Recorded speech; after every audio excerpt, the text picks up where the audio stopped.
इस वीडियो में हम समझेंगे प्रोजेक्टाइल और प्रोजेक्टाइल मोशन के बारे में। प्रोजेक्टाइल एक ऐसा ऑब्जेक्ट या बॉडी है जिसे अगर स्पेस में थ्रो करे तो उस पे एक्ट करने वाला फोर्स सिर्फ ग्रेविटी हो। कहने का मतलब जब भी किसी मूविंग ऑब्जेक्ट पे प्राइमरीली फोर्स ग्रेविटी एक्ट करे तो उस ऑब्जेक्ट को प्रोजेक्टाइल कहते हैं। लेकिन ऐसा जरूरी नहीं है कि कोई अदर फोर्स उस ऑब्जेक्ट पे एक्ट नहीं करेगी। बाकी की अदर फोर्स जैसे एयर फ्रिक्शन, एयर प्रेशर, ये सभी फोर्स ऑब्जेक्ट पे एक्ट करेंगी, लेकिन ग्रेविटी के कंपैरिजन में इफेक्ट ना के बराबर होगा। जब प्रोजेक्टाइल ऑब्जेक्ट को किसी फोर्स के साथ थ्रो किया जाता है तो वो ग्रेविटी के इफेक्ट में फॉल करती है और एक कर्व पाथ को फॉलो करती है, और इस कर्व पाथ को हम ट्रेजेक्ट्री कहते हैं।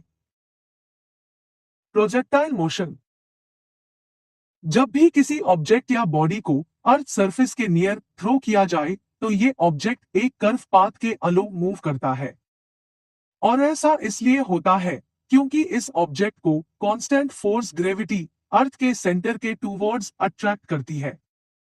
इस ऑब्जेक्ट को हम प्रोजेक्टाइल और इस मोशन को प्रोजेक्टाइल मोशन कहते हैं।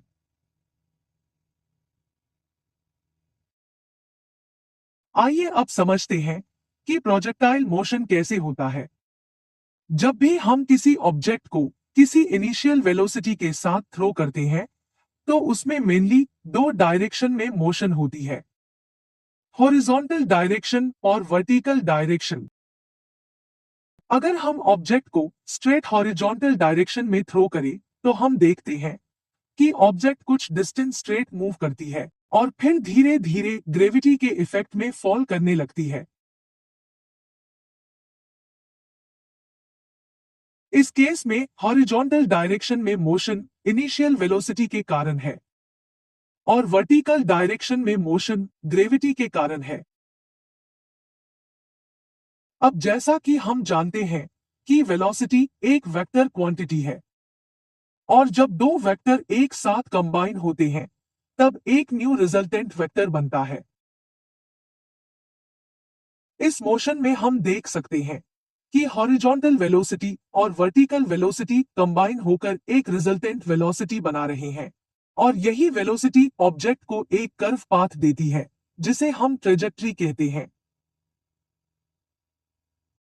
पैराबोलिक मोशन ऑफ प्रोजेक्टाइल: मान लीजिए कि एक बॉल है जिसे हमने एक एंगल थीटा पे इनिशियल वेलोसिटी u के साथ प्रोजेक्ट किया है।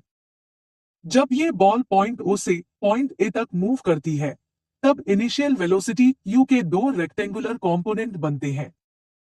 u cos थीटा बॉल को फॉरवर्ड मोशन देती है और u sin थीटा ऑब्जेक्ट को अपवर्ड मोशन देती है।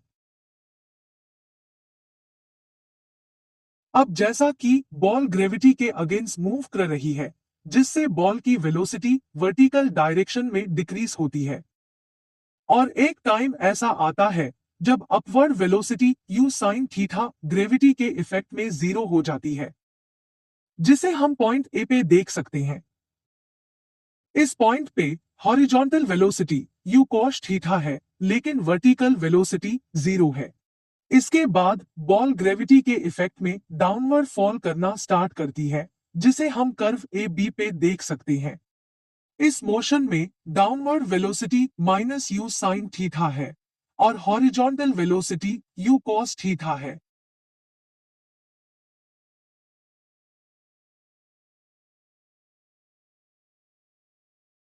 एनिमेशन में हम देख सकते हैं कि बॉल ऑब्जेक्ट ने जिस कर्व पाथ पे मोशन किया है वो एक पैराबोलिक पाथ है। इससे हमें ये पता चलता है कि जब किसी ऑब्जेक्ट को ग्रेविटी के इफेक्ट में थ्रो किया जाए तो वो पैराबोलिक पाथ पे मूव करती है। प्रोजेक्टाइल मोशन के डिफरेंट पैरामीटर फाइंड करने के लिए हम इन इक्वेशंस का यूज कर सकते हैं। इन इक्वेशंस में u initial velocity, g acceleration due to gravity, t time, s displacement और v फाइनल वेलोसिटी है।